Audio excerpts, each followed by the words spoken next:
Hello, this is Rudy Giuliani, and this is the Rudy Giuliani Show. And we are broadcasting to you from Palm Beach, Florida.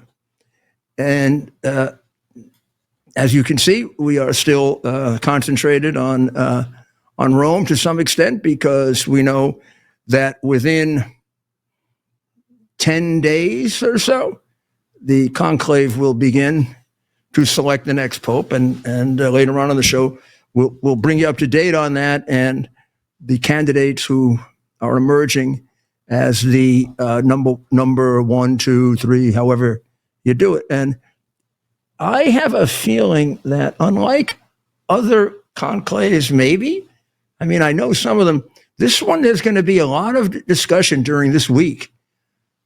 I probably will get completely contradicted on that when they take 10 years to pick a pope. But I have a feeling when they go in, it's going to be pretty fast. I think they're going to go in. We're not going to know. But I bet they're getting a lot of their work out of the way. Going to have a whole week to do it. The president of the United States is now at the 100-day point. Of course, that always has become a measuring point going back to Roosevelt's first 100 days, because he accomplished so much in the first 100 days. And of course, the press focus is not on what the president has accomplished, which in and of itself challenges Roosevelt, Kennedy, Reagan, just in one accomplishment alone. Securing our border. This country, when he became president, was being invaded. We went through 4 years unheard of in American or maybe world history in terms of unknown foreigners coming into our country. There are, now I'm not talking about maybe I should talk about all of them, because I'm not sure we know who anybody is. So we could have 12 to 20 million people here. When I say 20 million, it could be more than 20 million. And we either completely don't know who they are, or we could have false information about them. We do know that unlike other groups of migrants that came into this country, where we had substantial information, or at least fragmentary information, and you could say that the larger part of the group were here for good reasons, even though they violated the law, like working on a farm or working in a restaurant or something like that, with criminals among them. You've got to reverse this one, because this was an invitation to criminals to come in. It was line up at the border and you're all going to come in, and then we're going to make you citizens. So it brought out the worst of the worst of the worst. It also engaged the experts. It engaged the organized crime groups. It engaged the drug groups. It engaged the human trafficking groups. It engaged the terrorist groups. It engaged the Islamic extremist groups. It engaged our major adversaries, certainly China and Russia. This was all a 4-year opportunity that they never had before, and hopefully will never get again, to put anybody they wanted in the United States. And within that 100 days, that has been stopped. Stopped. Not reduced by 50%, not reduced by 80%, but stopped. The numbers at the border now are down to in the hundreds when they were in the 12 and 15,000s. It's absurd what has been done just by action of the president. And maybe if you needed nothing else to see what big liars and how dangerous to the public good the prior administration was, it would be the constant statement of Joe Biden, when he couldn't do anything about it, that he couldn't get anything through Congress. The president hasn't gotten a damn thing through Congress, except we've gone down from a year in which, oh gosh, in Joe's worst year, we were 3.5 million.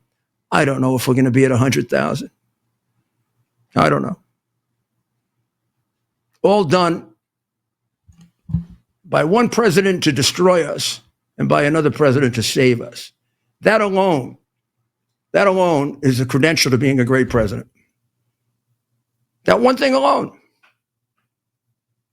In addition to that, he has brought in record amounts of investment in the United States from the largest company that makes the most sophisticated chips for the most intricate part of technology for the quantum computing and things like that. That is a domain of Taiwan. China trying to catch up. Taiwan controls it. Taiwan is sharing it with us in a major way. They've begun doing it already with 5 massive investments, some in Arizona, some in other places undisclosed yet. When you add that to the 5 at least automobile companies that have immediately moved, they are manufacturing, even their parts manufacturing, to the United States. When you look at all of the other companies that have pledged to come to the United States to avoid tariffs, that made the negotiation of the tariff agreements that much easier, the amount of investment in this 90-day period in the United States to a 100-day period, although it hasn't been calculated to the penny yet, is going to exceed any other time in American history. This will be the biggest raw investment in the United States ever in history. And for those who and a majority of the American people are against the tariffs because it hasn't been explained to them. For a majority of the American people who are against the tariffs, at least 75% of what happened is because of the tariffs. And you can go look at what they tell you. They tell you we're doing it because of the tariffs. The other 25% is you always invest in somebody you think would be an effective leader. Who the hell would invest in Joe Biden? Just China, right? China invested in Joe Biden for Joe Biden's sake, not for America. Now we're getting record investments in America. That's another accomplishment in 100 days that would best anything Roosevelt did, anything even my boss, Ronald Reagan, did. Indeed, Roosevelt's 100 days were kind of a fake. The Depression was worst toward the end of Roosevelt's second term than it was when he started. Thank you, Franklin. You made us poorer. You also gave us a government that was on a clear path to becoming a socialist and communist government. You double-crossed the intent of our founders. Well, it began with Woodrow Wilson. You took what was supposed to be a small central government with narrow powers, but strong ones, where most of what was going to happen would be closest to the people, and you created the Marxist model, which is a massive, overwhelming, completely non-understandable national government. So you look at that. You look at the effort that he's made to change the destruction of our culture and our religions, which is part of our culture. What he's done about protecting women who want to participate in sports. Probably the biggest protection for women's rights and legitimate protection for women's rights ever, since the ones who claim to be protecting women's rights only protected the women's rights of Democrats. So, for example, nobody protected the rights of a woman who was abused by Joe Biden. And what happened to the women that were abused by Andrew Cuomo? Oh, they just went off nowhere. If you allege abuse by a Democrat, you are either ignored or you're destroyed. They follow the well laid out path of their former perverted candidate for president, Hillary Clinton, who was the head of the bimbo squad way back in the 1980s, was it? 90s? Where they destroyed the reputation of anyone claiming to have been seduced by Bill Clinton. And then, of course, they went ahead with Ms. Lewinsky and spent 6 months destroying her reputation, Hillary leading the charge until they found out she was telling the truth. To which they have never apologized or been held to account. So, the women's rights movement was not a women's rights movement. It was another one of the numerous 20-point program by Karl Marx to make America communist and destroy the distinction between men and women, which they have come pretty close to doing. Donald Trump has worked very hard, very quickly to reestablish that. It's being challenged all over the country. Those people who speak up and say, as women athletes, it's unfair that a guy twice my size competes in my sport. I'm sure as hell not going to box with him. If I try to swim with him, it's ridiculous. If I try to run with him, it's ridiculous. You've just destroyed any opportunity I have to be a world-class athlete. Why don't we just have men's competition and exclude women completely? And you know how these guys do? These guys end up 400, 500 with the men. It's really like my father used to tell me when I was little, because he taught me how to box, and he told me never to start a fight, always to only defend yourself, but if you defend yourself, win. And he said, never let anybody hurt women. He said, you see somebody hitting a woman, you go up to him and say, you want to fight with a man? You know how many times they ran away? I'm not going to tell you how many times I fought. Bunch of sissy boys. Any man who wants to participate in women's sports should not be, he is a man, so we have to call him a man, but we'll say a man who is biologically a man, but a sissy boy. And any man who wants to go in a ladies' room should be probably put away somewhere and examined carefully, and who knows what should happen to him. But this is the stuff that he's turned around, and much more. Now, there are three major outstanding issues, albeit big ones. The president throughout the campaign said he was going to settle the war in Ukraine. He said he was going to settle the war in Israel. And he said he was going to impose tariffs. And how is that going? So let's start with Ukraine for a moment. If you grant him a certain amount of alliteration and a certain amount of optimism,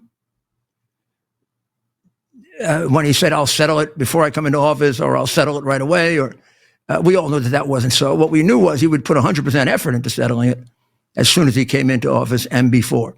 And since nobody else has tried to settle it, nobody else seems to give a damn how many millions of Ukrainians and Russians died. The Russians don't, the Ukrainians don't. Each one of them has their own responsibility. I'm talking about Zelensky and Putin for weaseling out of peace when it seemed to be imminent. When the other side seemed to be ready, they weren't. And vice versa. I mean, going back to the first meeting with Trump, where Trump wanted to go to Putin, hit him quick, and probably had him making all kinds of boastful statements, see if he could hit him quick with a peace deal. And Zelensky held it up for 2, 3, 4 weeks with his lying about the mineral deal. And then coming to the United States all by himself, unprepared to do it and prepared to fight with the president.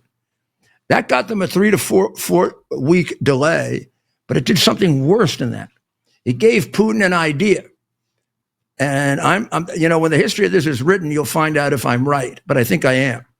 Putin had pretty much, I think, decided with his last couple of offensives that he was going to go into the negotiations with the cards that he created. Now, here's what that means. In 2014, under the Democratic president who sold out the United States before Biden, Obama, he invaded and he took Crimea with no answer from Obama of any kind, and he took large portions of the southern end of Ukraine, leading from Russia to Crimea. So if we look up on the map, you'll see it. It's pretty well outlined there. I don't think it's too hard to make out from there. I think I can even reach it with my thingy here. So here, we're talking about this here. Possibly I should move it up a little. What do you think? Like that, huh? That a little better? Yeah. That a little better? So here's Crimea. This is the prize, right? Crimea is the prize, not necessarily because it's the richest part of that region, but because that is where their submarine bases are. That's where they used to build their submarines. That's where they have the most pro-Russian population. You've got to remember that before all of this means after Ukraine became free of the Soviets, and before let's call it the revolution of 2014, Ukraine was a united country, but it was divided, I'm going to say, into two major political parties. One of them is called the Party of Regions, but no need to know their names. Let's call them the Ukrainian Russian Party, the Ukrainian Western Party. You could pretty much split Ukraine in half. And the elections did. They were rigged, but even when you took non-rigged polls, or the best you could for non-rigged polls, you'd end up with 52% pro-Western, 48% pro-Russian. You might end up with the opposite of that. And how did it break down? It broke down, again, oversimplifying, east-west. So here's Russia. This is Ukraine. I don't know, draw something about right here. Maybe even less than that. This would be pro-Russian. This would be pro-Western, pro-America, pro-Poland, pro-NATO, pro-all of that. Now, here's an interesting point, though. Throughout all that period, unless Putin wants to rewrite history, even the pro-Russian part wanted to be separate from Putin. They did not want to be part of Russia. They had been part of the Soviet Union. They preferred being Ukrainians who were Russian, but came to Ukraine, Ukrainians who were married to Russians, Ukrainians that were second or third generation Russians, but they liked it better in Ukraine for a lot of reasons, by the way. Now, it's not that Ukraine was perfect. Both countries were highly corrupt. Both countries highly autocratic, but Russia much more so. On the corrupt part, you couldn't tell the difference. On the autocratic part, you could tell the difference. The Russian oligarchs were much more interested in stealing money from their people than oppressing them. But they sure stole bread out of the mouths of their own people. And they are complete scoundrels. How do you say this? Just not as bad as the Russian scoundrels. Now, my history with them goes back to before the first revolution. And I can tell you, and I'll tell you this categorically, this country, Ukraine, has had, since the 1990s, only one honest head of state. And it's not this one. And he lasted for 4 years, and he was in terrible physical condition and couldn't accomplish the things that he wanted to accomplish. So in 2014, taking advantage of a appeasing, weak, pathetic, ridiculous president of the United States, one of the great mistakes in our history, Barack Obama, he invaded knowing there'd be no consequences, and he made it all the way from Russia to Crimea. Crimea held a vote and voted them in. They all held votes every once in a while and voted in Russia.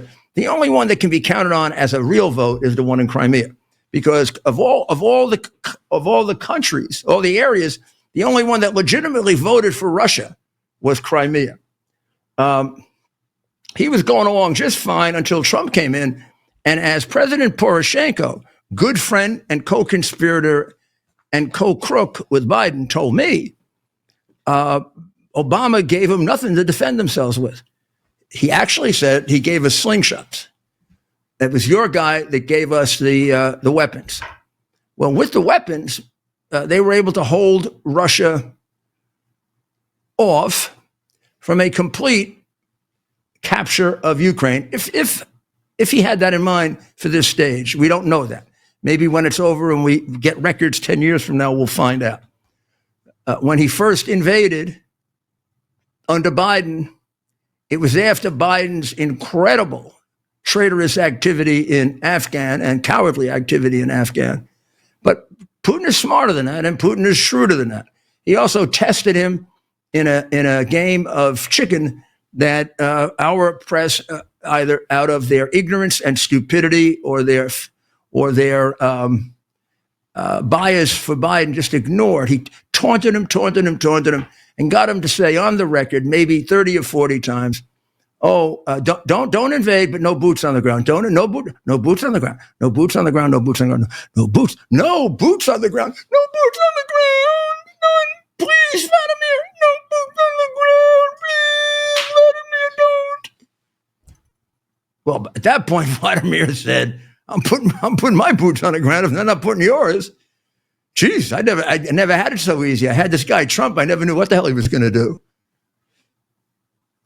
Okay, I'm coming in. And he comes in and he marches from Russia to Crimea with Ukraine holding him up in a couple of places like Kherson and for a while in Luhansk and Donetsk and Mariupol, big battle in Mariupol. Long and short of it is he gets his road to Crimea, which is his objective number one, maybe his prime one. He also would love to have gotten Kherson over here. And he failed to get it. And now he wants to give it back as part of the deal. Bullshit. He doesn't have it. It's like he's got all that. He has to give things back, and he wants to give back what he didn't get. He wants to give back this area of Donetsk, which is in the hands of the Ukrainians. He wants to Melitopol. He wants to give back this area of Melitopol and Kherson. He doesn't have them, and he wants to give back Kharkiv. He doesn't have it. He got a couple of troops there. So let's get back and see how we're going to get this resolved, because it's really, really critical to forget the 100 days and the success of Trump. It's critical to seeing if we can have some kind of peace in this world, like save lives. We'll be right back.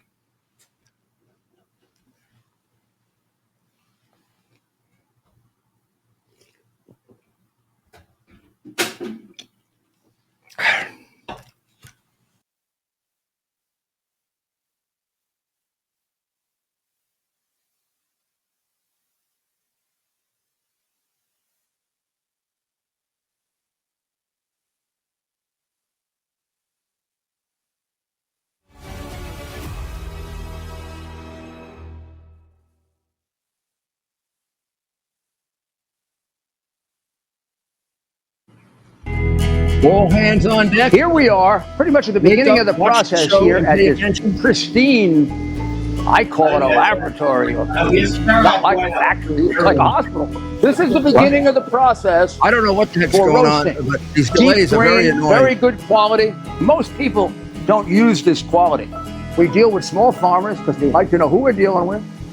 They give us the highest quality, all organic, non-GMO. You should know all Arabica beans, no Robusto, all Arabica. They're going to go into the roaster, and it'll get roasted for about 20 minutes or so.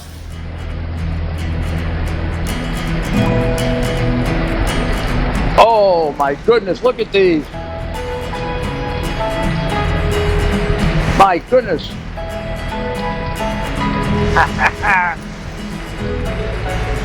You're going to want to specially order these.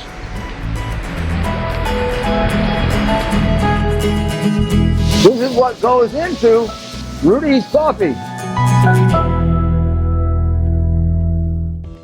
Have you ever wondered what happened to the legendary Chuck Norris? Well, I recently saw a video he made and I was shocked. That guy's amazing and he's staying active well into his 80s. What's even more shocking is he's stronger, can work out longer, and even has plenty of energy left over for his grandkids. He did this by just making one change. He says he still feels like he's in his 50s. His wife even started doing this one thing too, and she's never felt better. She says she feels 10 years younger, her body looks leaner, and she has energy all day. Chuck made a very special video that explains everything. Make sure you watch it by going to chuckdefense.com/Lindell. It will change the way you think about your health. Once again, that's chuckdefense.com/Lindell. You won't believe how simple it is. if you want to feel and look your best, you need to check out Pure Health Research. They have 45 premium health supplements that are designed to help you with everyday health goals. Whether it's boosting your energy or trimming belly fat, supporting healthy blood sugar, pumping your testosterone up, or even reducing swelling in your legs, Pure Health Research Supplement Store has you covered.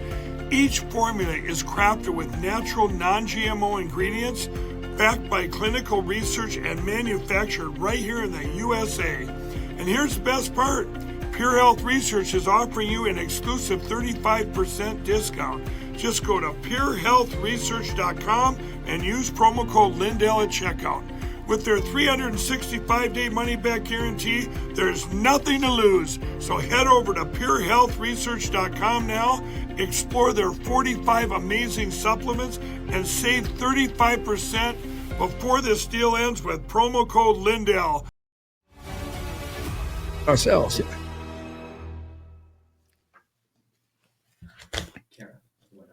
Here we are back again with America, with the Rudy Giuliani Show on Lindell TV.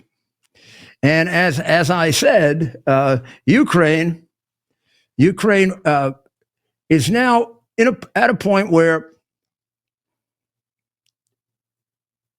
the offer that was put out on the table that is allegedly comes from Steve Witkoff would be, if agreed to by the parties, a great defeat for the United States, for Donald Trump.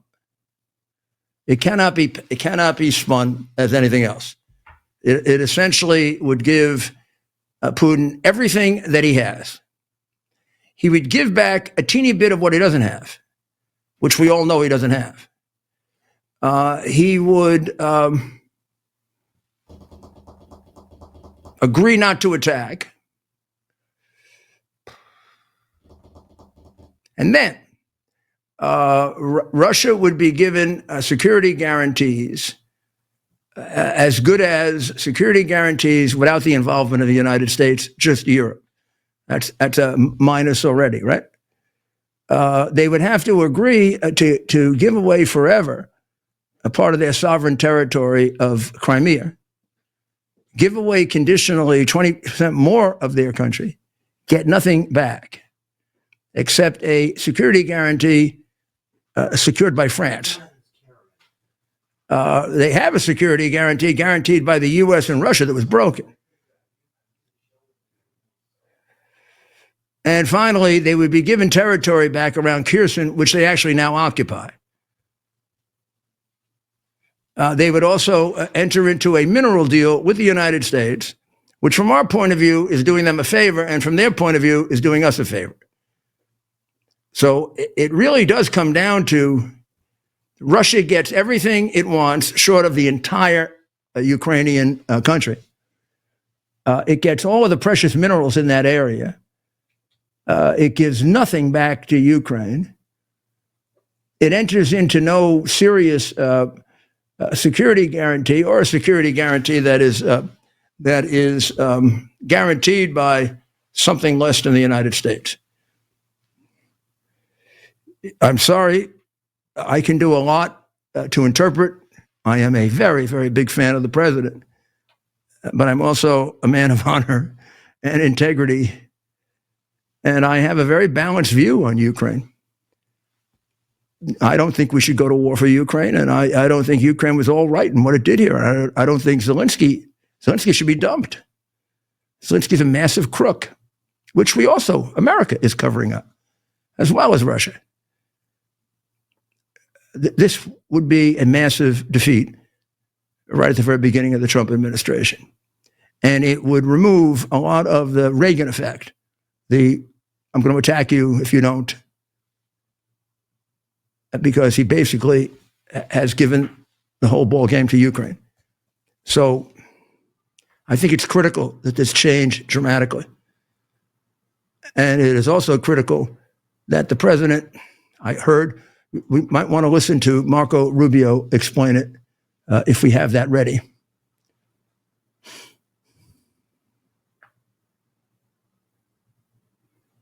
Trump and President Zelensky. Mr. Secretary, is Russia and Ukraine now closer to a deal in the wake of that meeting? Well, I think they're closer in general than they've been any time in the last 3 years, but it's still not there. And as I said, and he has said, and others have said, he's done an extraordinary job at the highest levels of our government. The president has put out everybody you can imagine, Ambassador Witkoff, myself, the National Security Advisor, the Vice President, been involved and engaged in this effort to bring the two sides closer so we can have path to peace. By the way, that's something that should be celebrated. He's trying to end a 3-year war that has no military solution, where every day people are dying, especially on the Ukrainian side, in many cases civilians and children, as we've seen the images over the last few weeks. He's trying to bring this war to an end, and we've made real progress. But those last couple steps of this journey were always going to be the hardest ones, and it needs to happen soon. We cannot... Well, excuse me, you caught me drinking Trump juice. If we take a look on the board, that'll summarize it for you. What Russia gets: formal U.S. recognition of Crimea, something the United States, by agreement, has said it would never do, to recognize a conquered land. De facto recognition of its occupation of the 4 other regions that we showed you. Unclear. Do they take the rest of the territory there or don't they? But that should not be a bargain. Ukraine already controls it. It'd be like, giving Ukraine what it already has.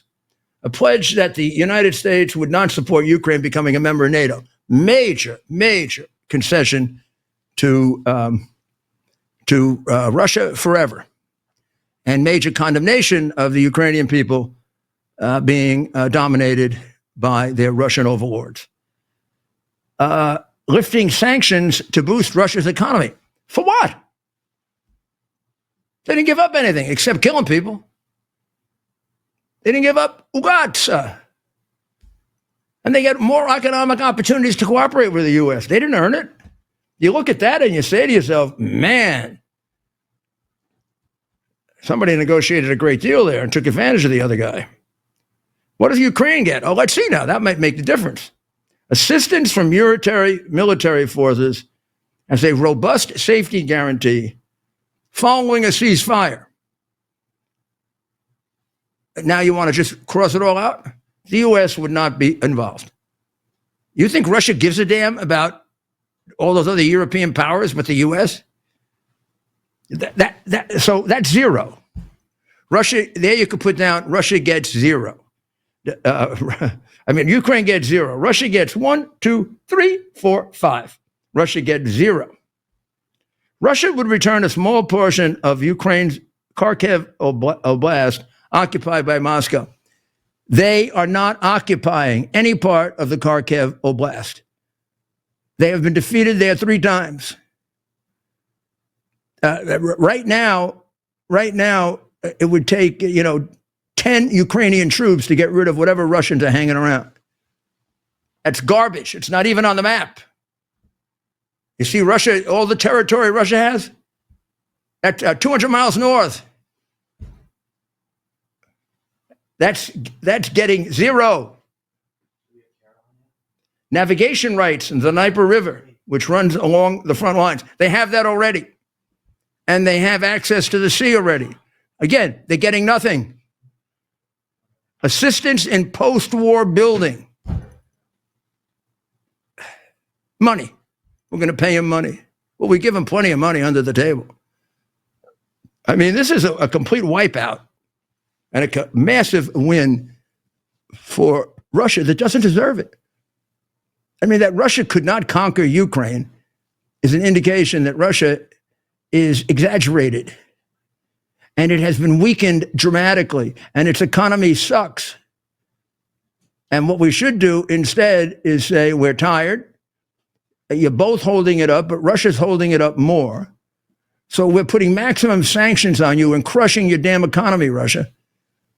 And what are you going to do about it? What you're going to do about it is you're going to make peace with Ukraine.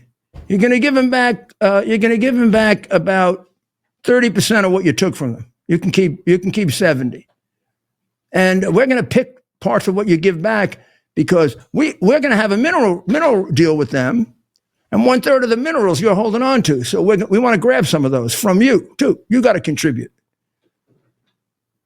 America has to be part of this guarantee. Sorry. It's not going to be a guarantee unless America is part of it. You're guaranteeing these people slavery. I wouldn't mind if part of it also was that Zelensky had to resign. They had to put an interim government in, and it had to be overseen by the United States and Europe, and the election and massive prosecution of the crooked Ukrainian oligarchs. Get them the hell out. Let's make this agreement. Let's make this agreement for the benefit of the people of the Ukraine, and not the organized criminals who have run it and have been in bed with all our politicians. Then we would do something good. Otherwise, this will be, I am afraid, a major defeat and the first big Russian victory in a long time, supported by China. It'll tell China everything they need to know also about how far we can be pushed. Since, we're backing off the tariffs there. Iran. We got another problem in Iran, which seems similar. Up until now, it was pretty obvious that we wanted complete annihilation of their nuclear capacity. Now, one way to do that is to do what Bibi asked for a couple of days ago, which is, let's go bomb them. Trump said he didn't say no to that, but he didn't say yes, and he didn't encourage it. He wants to give peace a chance. He wants to give an agreement the chance. I would like to know who's advising him that. Because I would like to spend a couple hours in a room alone with him and explain to him the history of that situation, which I've lived for 14 years, including representing people who have been killed by Iran. I would also like to ask him, what the hell are you negotiating with a country that kills so many American boys and girls? Do you know how many American families don't have their son or daughter because Soleimani and the Quds Force killed them, and even after Soleimani? Do you know that every Friday when they conclude their prayers, they talk about death to Israel? If that's not enough to get you, how about death to America? You know what America is, right? And do you really think, with whatever brain you have operating, do you really think that you can make an agreement on paper with the Ayatollah Khamenei and the people around him who are homicidal maniacs, who take half the money designed for their people and give them to the worst terrorist groups in the world that kill Americans, among others, that encouraged and financed and assisted Hamas's horrific attack on Israel, and who are committed down to from the toes down to their toes up to their head to destroying the Jews. Their commitment to destroying the Jews goes back to their alliance with Hitler, with the Grand Mufti. And you're going to reach a written agreement with them? That's worth what? Here, you want a written agreement? Here's a written agreement. You agree to allow us to enter Iran, America and Israel, and without any interference to go to every single one of the places that you have nuclear facilities and destroy them. Get rid of the civilians so we don't kill them. We'll do it all in 30 to 60 days. If that happens, we'll then assess whether we want a treaty with you. But we're going to get rid of your entire nuclear capacity, make it impossible for you to recreate it in 20 years. Then you're going to remove the Ayatollah from office, because we cannot tolerate a mass, insane, homicidal maniac in office. And also, please, please, please, please, I don't know who's making policy there, but I hope you realize you're not going to have peace in the Middle East so long as the Islamic Republic of Iran exists. Why? Because their main objective is to destroy the state of Israel and the Jewish people. Start negotiating like Ronald Reagan and not like Barack Obama. Peace with strength means strength. It doesn't mean letting Putin have everything he wants in Ukraine and letting the Ayatollah sucker us into another worthless paper agreement. You do both of these things,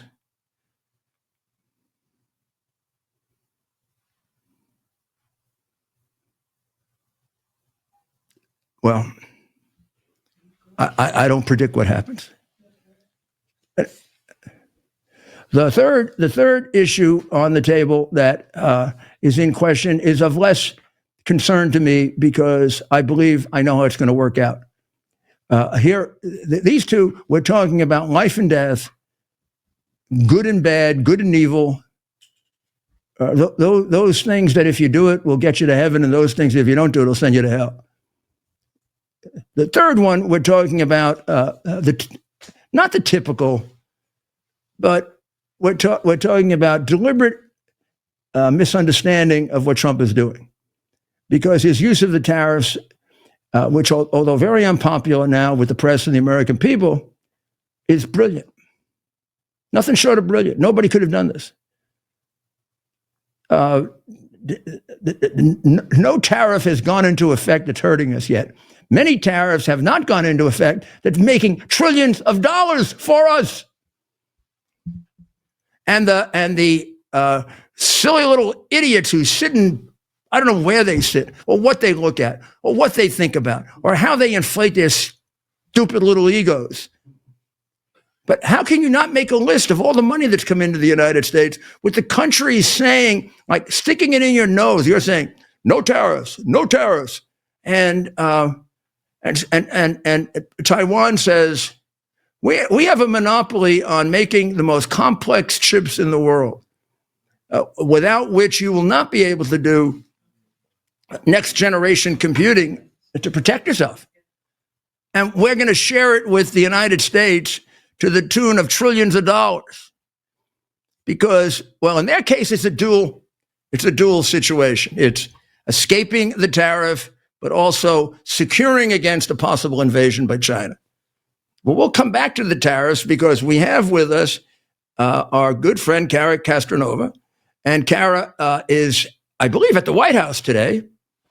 I know she had a little setback, nothing serious, but she's feeling okay. Kara, we talked and you sounded like you were about halfway back a couple of days ago when I talked to you. I was, but thank you for asking. I had fallen, unfortunately, down a flight of stairs and have now a scar, which is covered by this Band-Aid here. But I'm getting better, and I'm here at the White House. It's a normal day. So, yes, thank you for asking, Mr. Mayor. So what happened on this normal day at the White House?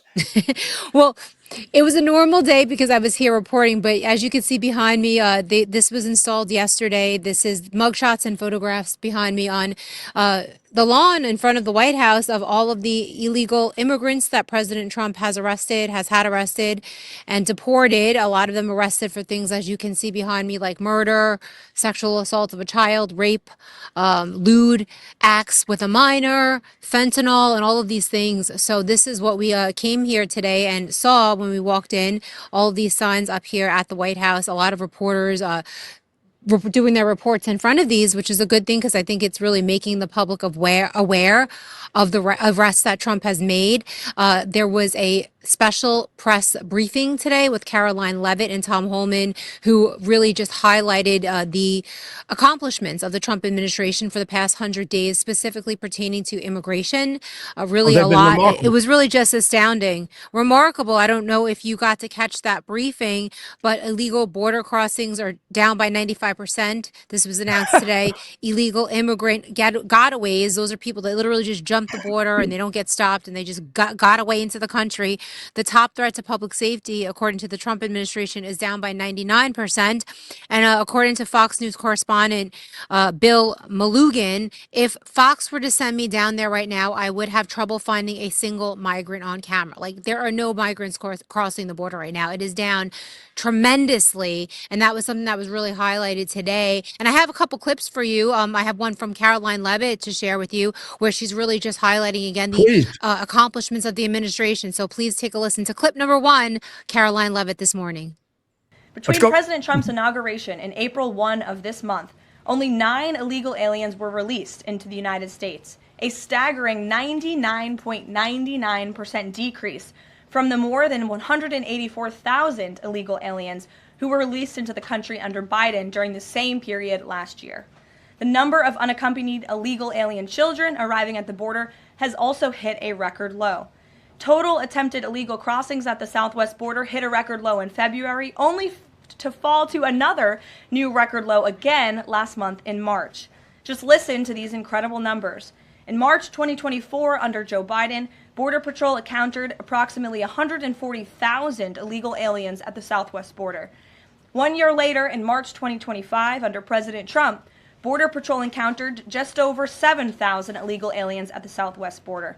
That's another 95% decrease from the prior year. Well, I mean, that's really. Let me ask you a question. You and I were very enthusiastic about President Trump and getting him elected, and you did a lot to help him. And did you ever expect he'd get this done so fast? I mean, it's been really fast. I knew he was going to get it done, but this is pretty remarkable. The border, like, from what I understand, you can't even hear a pin drop. There was an incredible amount of statistics that they gave today, and I encourage everybody to watch that just to see how effective President Trump has been. He's been demonized, obviously, with all of this stuff with Tren de Aragua and people fighting for the due process of illegal immigrants and illegals, but unfortunately not for J6ers like we've talked about. But really, it's just staggering. And Tom Homan, it just really doubled down today. He's really hardcore. He said he basically issued a warning to illegals to self-deport, threatening prosecution. And he said he warned undocumented immigrants that they cannot hide and will be prosecuted if they remain in the U.S. illegally. This is the latest effort from the Trump administration to push self-deportation. So they're really pushing people to self-deport. And this is what Tom Homan warned today at this press briefing. He said, get your affairs in order. If you're in the country illegally, work with ICE, go to CBP, One Home app, and leave on your own. So he's warning the illegals, if you're not going to leave on your own, we are going to arrest you and deport you. So it was really pretty harsh today. This is what Americans voted for, and this is what people want. I think that the mainstream media still doesn't understand that really the majority of Americans really just wanted these deportations. And the people behind you represent the people that have been apprehended and sent out of the United States. So those are some of the people that have been sent to other countries or in El Salvador, right? Yes, and this is what the White House put on X this morning. They said, meet the scumbags, placed on the White House lawn this morning for the world to see.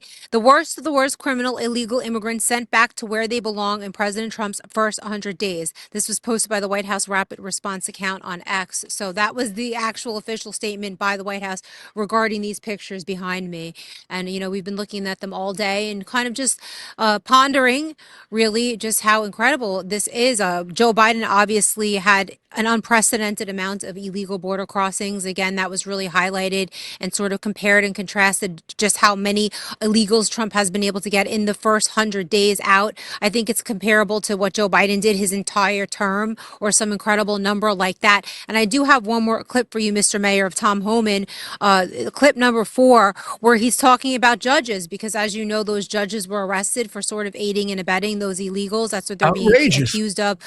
Outrageous, and basically saying you're not above the law to these judges. So take a listen to clip number 4, which is what Tom Homan had to say about these judges. I said from day one, you don't have to support ICE's operations. You can support sanctuary cities if that's what you desire to do. Sanctuary cities can stand aside and watch ICE keep their communities safe, Because any public official, whether you're mayor, city councilman, or governor, their number one responsibility is protection of communities. And ICE has been clear, we're targeting public safety threats and national security threats. I can't believe there's any elected official, and especially a judge, that doesn't believe we should be doing that, and they should be helping us. But I said from day one, you can sit aside and watch, you can argue against us all you want and protest all you want, but when you cross that line, I've said this 1,000 times, when you cross that line to impediment or knowingly harboring, concealing an illegal alien from ICE, you will be prosecuted, judge or not. It's absolutely outrageous he has to say that. It's absolutely outrageous. It's outrageous, it's a testament yes. on how terrible our country had become under Biden and how lawless it had become. The judges now aid and abet dangerous criminals to go free. Well, Right, they're and doing a great judges are not job. above the law. Absolutely. And a lot of people are supportive of that. A lot of people find that judges at this point in history really have to be scaled back. They do believe that they're above the law. They're activist judges. They were all for political persecution when Biden was in office. So there are a lot of people that I've spoken to and I've interviewed them on the street that are very supportive, once and for all, for judges being held accountable. Well, thank God. You know a lot more about it than most people on stuff that we still have to cover and on J6. But thank you very, very, very much. And you get better fast, huh? Thank you, Mr. Mayor.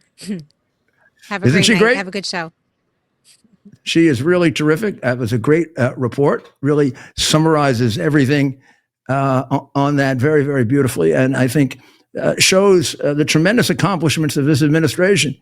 We talked about that earlier, the accomplishments there and the accomplishments with the tariffs now. And this is, of course, a work in progress. And there are a lot of people unnecessarily frightened by it. But his management of it is nothing short of brilliant. And when you look at what's lined up to be done, and the way in which they're going to do it, this is another major achievement. Now, people say, well, he made reversals. He reversed his position on Powell. Look, 5 presidents have reversed their position on the head of the Federal Reserve. Trump is not the first person to suggest, although I don't think he ever threatened, but to sort of let it float that he might remove him. And the reality is there's a great temptation to do it because I believe that it's unconstitutional not to be able to remove him. But I also believe it would be the hardest case to put before the court. And I think the president chose discretion over false bravado by putting this one off and let it go to FTC and some of the others where it's a lot easier to see that starting with Woodrow Wilson and then with the Highwayman case, we created a 4th branch of government that doesn't exist under the Constitution, and it has to be done away with. The tariffs are in active, very, very constructive negotiations. Again, the prediction is that India will be the first. But there are about 6 or 7 right behind it that may be expedited if the legalese gets too difficult to draw, where if all the major terms are agreed on, they'll write them down and go ahead and start operating on it and give themselves 90 days. Give themselves 90 days to solidify it. Something goes wrong. We have to give a lot of credit to the Secretary of the Treasury, Scott Bessent, who I think gave structure to this. And laid out this process. This was part of the problem here was: do you do them all at once? Do you do them one at a time? If you do one at a time, does everybody the other ones sort of back off because they feel they're not going to be treated the same? There were a lot of issues here, other than the tariffs themselves. Now.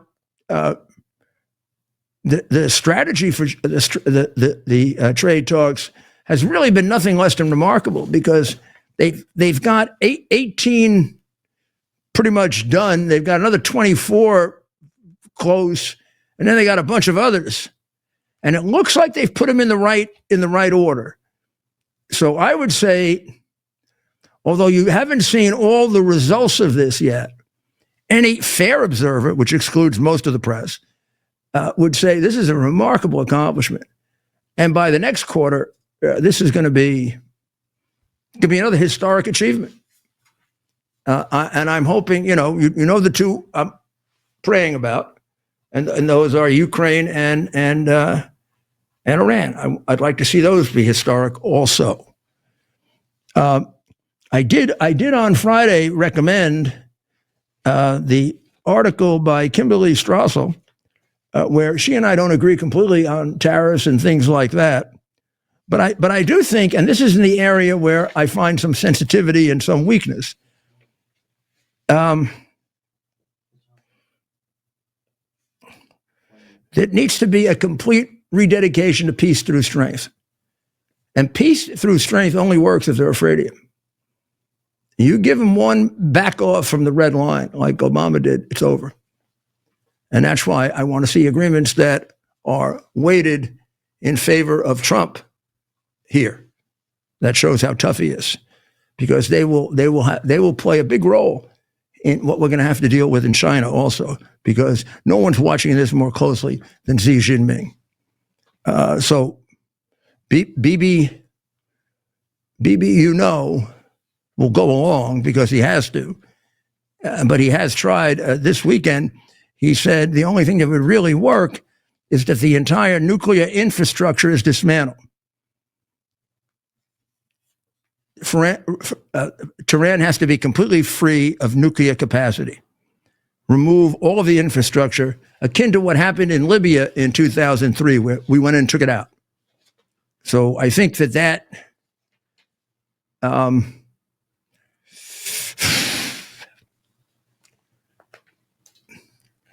and the president's comments on that have been a little bit confusing, but we don't want to be dragged into a war with Iran. But then again, that it might be necessary to take military action.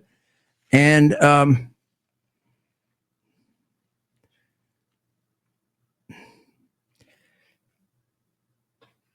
these are the two that have to be watched closely.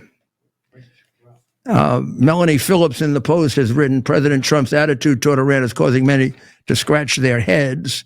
But I don't think we can really come to a conclusion on that until we come to an end. So we're going to take a short break. Well, we're not going to take a short break.